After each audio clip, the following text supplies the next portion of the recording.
Sayyidina Abu Bakar diberikan izin oleh Allah untuk berhijrah dengan Nabi. Kita sedia maklum, sampailah Nabi di Gua Thur. Waktu ketika di Gua Thur berlaku peristiwa yang sangat mendebarkan hati Sayyidina Abu Bakar As-Siddiq pada waktu tersebut. Dan disebut dalam Al-Quranul Karim, tuan-tuan tengok dalam Al-Quran, dalam surah apa? Dalam surah At-Taubah. Surah At-Taubah ayat 40. Tengok Allah Ta'ala sebut apa? Illa tansuruhu faqad nasarahu Allah idh akhrajahu alladhina kafaru thaniya ithnaini idh huma fil ghar idh yaqulu li sahibihi la tahzan innallaha ma'ana. Ayat ini Allah Ta'ala sebut kepada Sayyidina Abu Bakar As-Siddiq radhiyallahu ta'ala anhu. Waktu ketika Sayyidina Abu Bakar As-Siddiq berada dengan Sayyidina Nabi SAW dalam Gua Thur. Sebelum Nabi masuk dalam Gua Thur, Sayyidina Abu Bakar masuk dulu. Masuk dulu dan kemudian dia tengok dulu kawasan dalam gua tersebut. Dicek semua lubang-lubang yang ada dalam gua kalau ada binatang berbisa yang mungkin akan mengganggu Nabi SAW. Jadi bila dia cek semua, ada satu lubang yang dia tak sempat cek. Rupanya lubang tu dia tak sempat cek. Waktu Nabi masuk dan sangat letih, Nabi tertidur di atas pahanya Sayyidina Abu Bakar As-Siddiq. Dan pada ketika tersebut, baru Sayyidina Abu Bakar perasan ada satu lubang yang hampir dengan kaki beliau. Ini terkeluar kepala binatang. Berbisa. Ada riwayat kata ular. Ada riwayat kata kalajengking. Banyak riwayat. Maka Sayyidina Abu Bakar meletakkan kaki beliau di lubang tersebut menutup daripada terkeluar binatang tadi. Dan beliau digigit beberapa kali, dipatuk, disengat beberapa kali, sehingga merah wajah beliau dan menitis air mata beliau di atas Nabi SAW. Dan beliau sedikit pun tak bergerak badan. Dan kalau kita habak dulu, suruh bangkit tak? Tak dia. Ini adabnya, Masya Allah, Tabarakallah. Bolehkah kita buat macam tu? Kalau suami kita sedang tidur atas paha kita. Ni kalau orang perempuan lah. Suami duduk tidur, bini duduk picit kepala. Korek tak telinga ke? Ada? Habis ada buat itu? Jadi bila duduk tidur macam tu, saya tengok, kita nak buat kerja, kita dah tidur dah. Kita buat macam mana tu? Bertidur pula dah. Orang banyak kerja lagi, tidur pula. Okey, orang tua weh. Nabi SAW dijaga sungguh oleh Sayyidina Abu Bakar. Sampai macam tu, bila Nabi bangkit, Nabi bila dah terkena air mata Sayyidina Abu Bakar, maka Nabi pun tanya, apa kena dengan kamu, wahai Abu Bakar? Maka kata Sayyidina Abu Bakar, saya disengat binatang Rasulullah. Maka Nabi terus ludah pada kaki tersebut dan sembuh ketika itu juga kaki beliau. Yang macam tu sekali kasihnya beliau dengan Nabi kita Muhammad sallallahu alaihi wasallam. Tak bergerak dia. Sebab tu Sayyidina Abu Bakar ni digelar Abu Bakar. Apa makna Bakar? Apa makna Bakar? Apa makna Bakar? Mana apa? Siapa tahu? Saya bagi RM10. Allah, RM10 buat apa tak? Punya motor Apa makna Bakar? Ada orang kata Bakar ni anak dara. Bapa kepada anak dara, itu Sayyidina Aisyah. Tak betul. Itu Bikr. Bikrun bawa anak dara. Bakar maksud dia sari', yang cepat. Jadi orang yang sangat cepat beriman dengan Nabi SAW. Ya, ada orang yang paling cepat beriman dengan Nabi melainkan Sayyidina Abu Bakar. Tidak ada gubar dalam hatinya. Sayyidina Abu Bakar sebelum beriman kepada Nabi SAW, beliau kawan baik dengan Nabi. Dan beliau pernah bermimpi beberapa tahun sebelum Nabi diutus menjadi Rasul. Sebelum Nabi mengaku dan juga mendakwa sebagai Rasul. Maksudnya memaklum kepada umat bahawa Nabi Rasul. Dia bermimpi telah jatuh bulan di dalam rumah beliau. Dan duduk di atas dalam rumah beliau dan kemudian memancar cahaya bulan tersebut memenuhi alam pada waktu tersebut. Maka bangkit tidur beliau dan bertanya beliau kepada ahli nujum, ahli tafsir mimpi pada waktu tersebut. Dan Sayyidina Abu Bakar sendiri adalah orang yang pakar menafsirkan mimpi. Beliau antara sahabat Nabi SAW yang mempunyai ilmu mentafsirkan mimpi. Jadi kata Sayyidina Abu Bakar Siddiq radhiyallahu ta'ala anhu, ketika saya mimpi tersebut, namanya Abdul Ka'bah. Sayyidina Abu Bakar namanya Abdul Ka'bah. Dia datang bertanya dan orang tadi mengatakan bahawa nanti kamu akan menjadi orang yang menjadi pembantu kepada Nabi akhir zaman. Maka Sayyidina Abu Bakar pada waktu itu tidak ada dalam hati dia yang kuat mengatakan bahawa Nabi akhir zaman sebut melainkan Nabi SAW. Cuma dia tak berani nak sebut sebab Nabi masih tidak mengaku pada waktu itu. Sehinggalah dia pergi ke Yaman pada waktu tersebut. Di Yaman Sayyidina Abu Bakar ada kedai. Dia buka kedai perniagaan. Waktu ketika pulang daripada Yaman, sampai di tengah jalan, bertemu beliau dengan seorang lelaki tua. Lelaki tua ni bila tengok Sayyidina Abu Bakar, terus dia peluk Sayyidina Abu Bakar. Maka dia kata kepada Sayyidina Abu Bakar, kamu Bani daripada Tihamah? Dia kata, ya, saya daripada Tihamah. Kamu Quraisy? Naam, saya Quraisy. Kamu ini kata-kata disebut lagi, semua betul. Yang disebut oleh lelaki tua ni, semua betul. Satu betul semua. Last sekali, lelaki tua ni kata, boleh tak kamu buka baju kamu? Sayyidina Abu Bakar kata, hak tadi tak apa lah. Hak nampak Allah ni, nampak pelik ni. Saya suruh buka baju ni, apa kena ni? Maka Sayyidina Abu Bakar pun tanya kepada lelaki tersebut, kenapa kamu nak suruh saya buka baju? Kata lelaki ni, saya suruh kamu buka baju kerana saya telah membaca di dalam kitab-kitab yang terdahulu bahawa Nabi akhir zaman nanti akan mempunyai 2 orang pembantu. 2 orang menteri yang paling agung dan paling setia dengannya. Seorangnya dewasa, seorangnya masih lagi remaja. Seorangnya orang yang dah berumur, seorang lagi masih lagi muda. Dan orang yang berumur tersebut saya lihat ada sifatnya pada kamu. Dia kata. Dan saya suruh kamu buka baju tersebut. Kerana antara sifatnya yang disebut di dalam kitab, perutnya itu, di perutnya, di pusatnya itu ada tanda hitam di perutnya. Kan tu saya suruh kamu buka baju. Terkejut Sayyidina Abu Bakar As-Siddiq. Dan bila beliau buka baju, sungguh di perutnya memang ada tanda hitam. Sayyidina Abu Bakar ada tanda hitam di perutnya. Dia buka dan lelaki ini terus peluk Sayyidina Abu Bakar dan menangis pada waktu tersebut. Kata beliau, Alhamdulillah, saya telah bertemu dengan salah seorang daripada pembantu Nabi akhir zaman. Walaupun saya tidak sempat, kalaulah saya tidak sempat bertemu dengan Nabi tersebut, sekurang-kurangnya saya telah bertemu dengan orang yang paling hampir dengan dia. Maka saya nak kata lelaki tersebut, ini surat. Tolong sampaikan surat ini kepada Nabi SAW. Maka Sayyidina Abu Bakar terus balik ke Makkah Al-Mukarramah. Cepat-cepat balik. Dan sampai di Makkah, tak sampai lagi di rumah, beliau terus bertawaf di keliling Kaabah. Ketika tawaf tersebutlah terdengar berita bahawa Nabi Muhammad SAW telah mengaku menjadi Rasul. Maka makin kuat hatinya, benar. Terus dia pergi ke rumah Nabi SAW. Sampai di depan rumah baginda Nabi, diketuknya pintu rumah Nabi.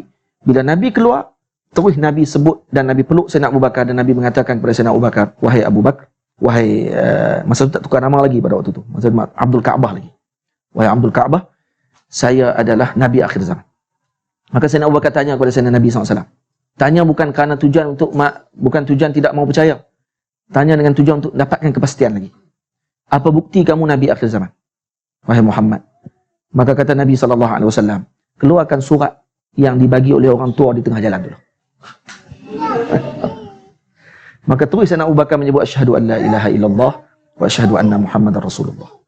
Ini semua peristiwa Sayyidina Abu Bakar beriman kepada Nabi SAW ini peristiwa yang sangat agung. Dan ini disebutkan oleh Al-Imam Salih Syami dalam kitab beliau Subulul Huda wal Rasyad. Kitab Subulul Huda wal Rasyad ni 13 jilid. Panjang ni. Kalau tak atas rak, terbalik rak. Saya ada kitab tersebut di masa ini. Kitab tersebut wajib dibaca oleh penuntut ilmu untuk mengenal tentang Nabi kita Muhammad SAW. Dan ni antara kitab sirah yang paling besar dalam dunia. Kitab sirah yang paling besar. Dan waktu ketika Sayyidina Abu Bakar dalam gua tersebut, apa yang dilakukan oleh beliau tadi menunjukkan cinta beliau yang sangat tinggi kepada Nabi. Dan waktu ketika mana musyrikin datang ke dalam bumi, ke depan pintu Gua Sur, mereka datang dan melihat adanya 2 ekor burung merpati, adanya sarang labah-labah, dan kemudian ditumbuhkan sebatang pokok di depan pintu gua. Dan waktu ketika itu, Sayyidina Abu Bakar bimbang. Inilah kata Allah Ta'ala kepada Nabi SAW, kata Nabi kepada beliau, la tahzan, innallaha ma'ana. La tahzan, innallaha ma'ana. Jangan kamu bimbang. Jangan kamu sedih, wahai Abu Bakar, wahai sahabatku, karena Allah bersama dengan kita. Hadirin semua, perkataan Nabi SAW tersebut diungkapkan setelah Sayyidina Abu Bakar kata kepada Nabi, ya Rasulullah, kalaulah mereka ini menundukkan sikit sahaja kepala mereka, mereka akan nampak kita sekarang. Tunduk sikit je, mereka akan nampak. Tapi mereka tak tunduk. Kerana bukan kehendak Allah Subhanahu Wa Taala. Kerana itu kata, sebab tu Nabi SAW adalah orang yang paling beriman dengan qada dan qadar, paling beriman dengan Rabbul Asbab. Dan Nabi SAW adalah orang yang paling bertawakal kepada Allah Ta'ala. Sembunyi dalam gua tu adalah bukti tawakal. Hanya mengambil sebab saja. Hakikatnya Nabi bukan berpada dengan gua. Kalau kita nak cari gua, kita cari gua tu. Gua sur, kalau kita boleh tunduk nampak tu tu lubang ya. Tidak. Tu lubang biasa aja. Kita boleh duduk dalam tu. Awak tak cari lubang lain. Gua lain. Gua niah lagi besar. Gua ada dalam dunia ni. Kenapa tak pergi tempat-tempat yang lain untuk Nabi sembunyi? Kenapa Nabi tak terus pergi ke jalan laut? Terus melalui jalan laut saja? Tak. Nabi nak tunjuk kepada kita sekarang ni, Nabi adalah hamba kepada Allah. Bukan hamba kepada sebab. Saya sembunyi ini adalah hanya semata-mata kerana mengambil sebab saja. Saya tidak mau tinggalkan sebab. Kerana meninggalkan sebab adalah meninggalkan taat kepada Allah. Kerana ni adalah arahan Allah. Maka saya duduk ni kerana mentaati Allah. Tapi bukan kerana saya beriktimad, bukan saya pegang dengan sebab ni. Macam kita naik kereta. Minyak habis. Waktu tu kita ingat apa? Kita ingat kereta nak mampus sebab kita tak ada minyak. Waktu tu nak tengok kita ni beriman dengan Allah ke beriman dengan minyak? Kalau tak ada minyak, mampuslah kereta. Kan kalau tak ada Allah, kereta tak gerak. Macam mana? Tidak. Tapi kalau kita tak ada, jangan kata tuan-tuan, saya pun sama je.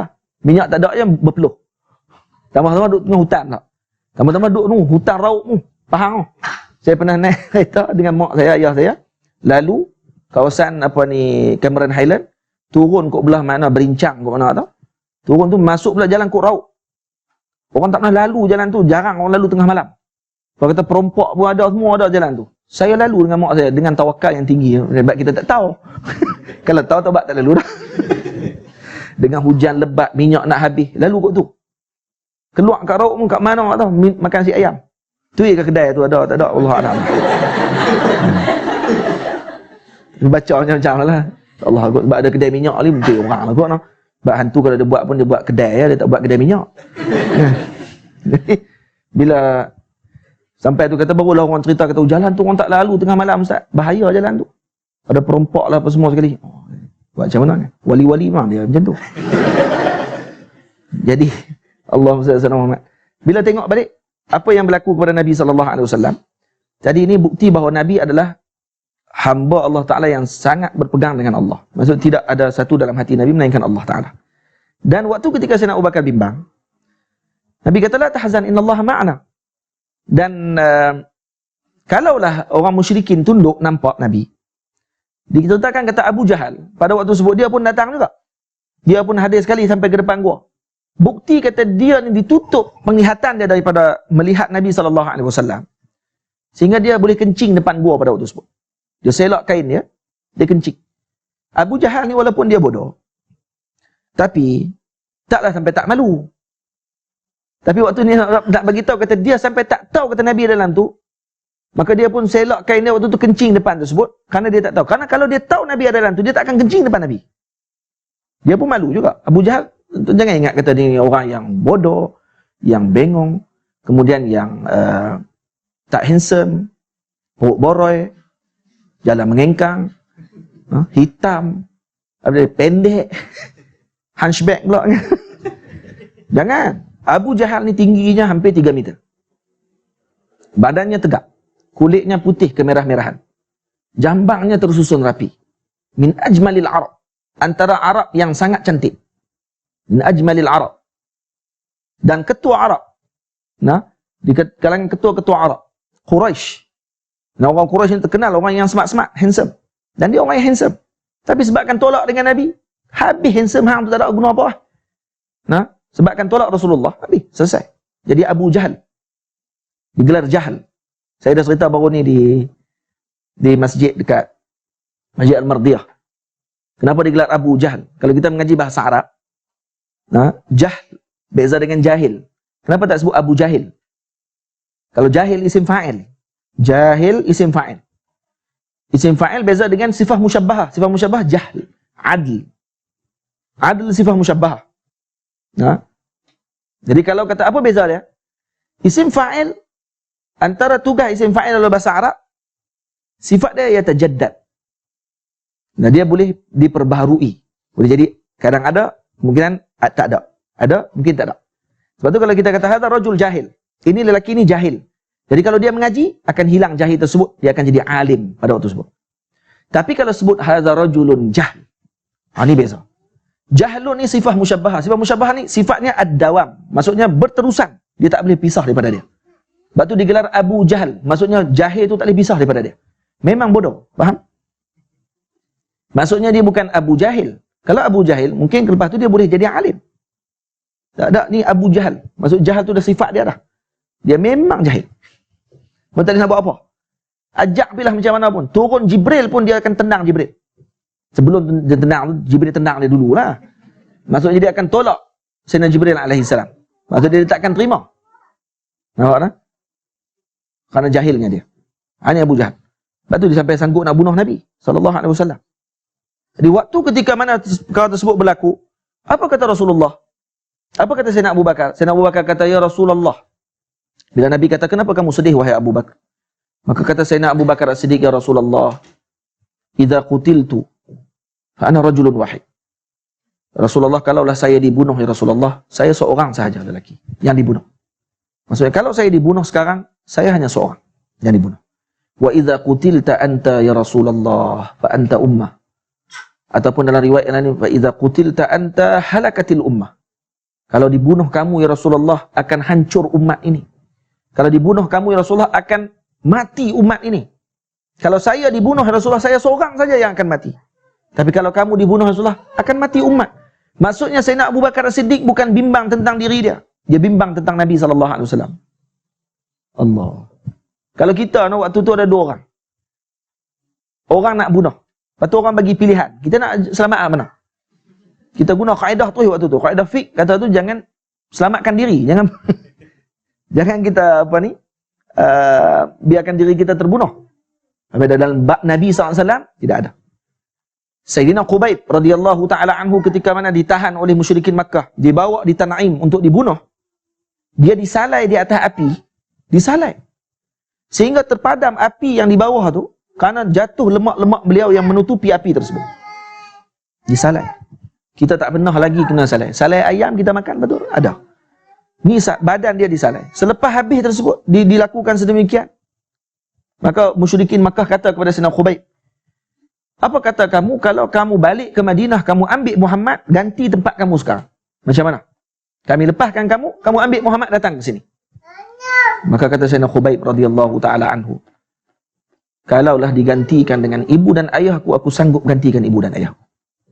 Kalaulah aku mengetahui ada jalan yang akan dilalui oleh Nabi SAW, yang di jalan tersebut ada duri yang sedang menghalang jalan tersebut, dan aku tahu Nabi akan lalu jalan itu, aku akan lalu dulu jalan tersebut dan aku akan pijak duri itu terlebih dahulu sebelum Nabi melalui jalan tersebut. So, biar aku yang kena sebelum Nabi SAW kena. Maka kata Abu Jahal pada waktu tersebut, saya tidak pernah melihat seorang yang paling mengasihi sahabatnya melainkan sahabatnya Muhammad mengasihi Muhammad sallallahu alaihi wasallam. Dan pada waktu tersebut bergegar.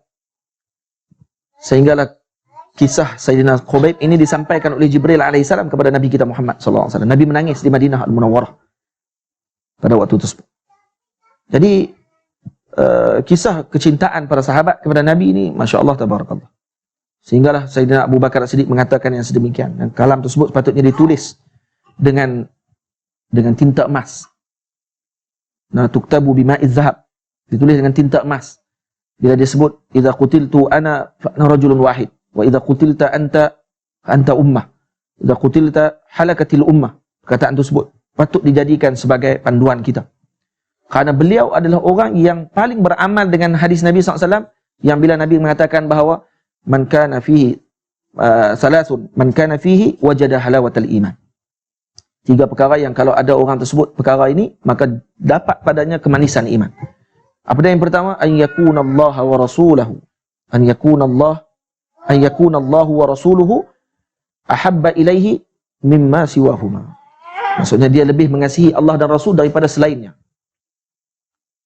Maksudnya iman ni ada yang manis, ada yang tidak manis. Sebab tu Nabi kata, salasun man kunna fi wajada halawatal iman. Maksudnya iman ini lahu halawah wa lahu mararah. Ada iman yang manis, ada iman yang pahit. Bukan semua kata iman ni mesti iman yang sama. Tak. Ada iman yang manis. Kita nak iman yang manis. Sebab tu Nabi kata, wajada halawatal iman. Kata Imam Ibnu Abi Jamrah, bukti di sini bahawa ada iman yang tidak manis. Dia hanya ada iman je. Nabi tak kata siapa ada 3 ni dia ada iman. Tak. Siapa ada benda 3 ni dia ada kemanisan iman. Manis iman maksudnya iman dia akan rasa yang kita tak akan boleh gambarkan dengan perkataan. Macam mana dia rasa manisnya iman tersebut. Dan Sayyidina Abu Bakar telah mendapatkan perkara tersebut terlebih dahulu daripada kita. Dan beliau telah merasai perkara tersebut ketika mana semua orang tolak Nabi SAW. Tentang kita akan baik dengan seorang bila mana dia kita kenal. Kita akan baik dan kita akan rapat dengan seorang tersebut bila mana dia telah menjadi orang yang ternama. Tidak. Dan saya yakin tuan-tuan tak akan jemput saya mai ke sini kalau kata Habib tak kenal saya. Tidak kan? Lepas tu apa ni, Allah SWT, ada masjid-masjid besar-besar jemput ustaz-ustaz tertentu ni, kenapa? Kerana terkenal. Kata tak jemput ustaz tu. Tidak. Lepas tu saya lebih suka hadir ke tempat yang mana orang tak kenal saya, lepas tu dia jemput saya. Tak lah, maksudnya bukan tak mau main sini dah, tak, bukan dia. Ni ramai tak kenal saya lagi pun. Kan? Jadi saya lebih suka hadir ke tempat tu. Lebih-lebih lagi kalau kata waktu ketika mana kita mula-mula dalam dakwah, surau-surau ni yang jemput kita dulu. Ni kita tak boleh lupa. Masjid-masjid yang besar-besar yang jemput kita setelah mana adalah sikit-sikit orang kenal kita lebih kurang gitu. Yang ni setelah kita orang dah kenal baru orang jemput kita. Ni tak kenal kita jemput kita. Macam ni orang yang betul-betul nampak potensi orang tersebut. Sayyidina Abu Bakar melihat Nabi SAW dengan kasih, dengan cinta, tanpa melihat ma wara' zalik. Tidak melihat apa yang ada di sebalik tu. Sayyidina Abu Bakar bukan nak khilafah. Kadang-kadang waktu tu semua orang tolak Nabi.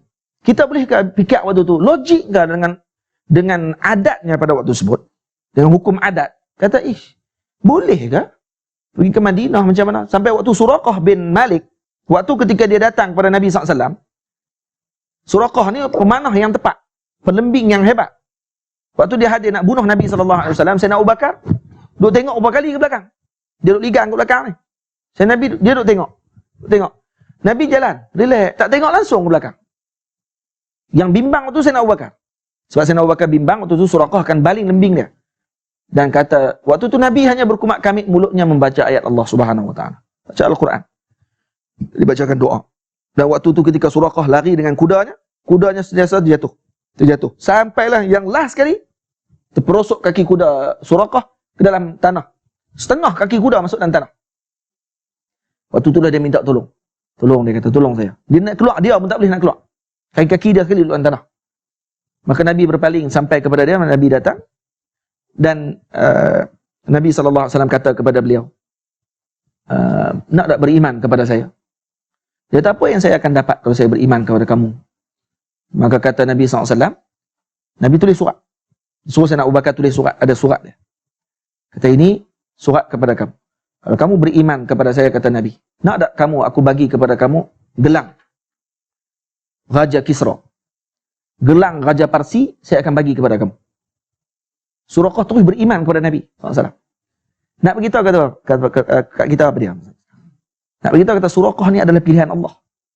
Beliau sahabat Nabi Ridwanullah alaihim ajma'in. Radiyallahu anhu. Dan beliau beriman bukan kerana nakkan gelang tersebut. Buktinya apa dia? Kalau kita duk fikir pada waktu tu, Nabi Madinah tak sampai lagi. Negara apa pun tak ada. Tiba-tiba nak bagi tu gelang Raja Kisra. Contoh, saya orang tak, kalau kita lah, orang tak ada pengikut apa lagi. Lepas tu dia kata, kalau nak jadi pengikut saya, kalau jadi pengikut saya, apa yang kamu akan dapat? Saya akan bagi jam Trump. Bagi jam Trump. Trump ni kira Hercules lah zaman dulu ni. Walaupun dia borak kan. Macam tu lah. Maksudnya kuasa besar dunia, Kisra Parsi dengan Kaisar Rom. Bila Nabi sebut, kata Nabi akan bagi gelang Raja Kisra. Iaitu Anusyarwan pada waktu sebut, yang diwaris kepada anak dia. Yang kata ni orang yang gagah pada waktu sebut, nak dibagi gelang. Dan dia beriman dengan Nabi SAW. Nampak kata dia bukan beriman, bukan kerana harta. Dia beriman kerana tu Nabi. Karena yang disebut oleh Nabi ini tidak akan bohong.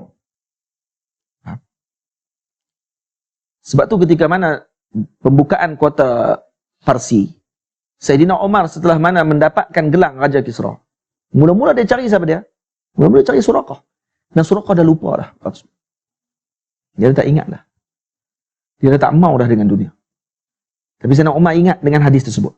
Sayyidina Umar cari beliau dan bagi kepada beliau. Baru dia ingat balik dengan Nabi SAW.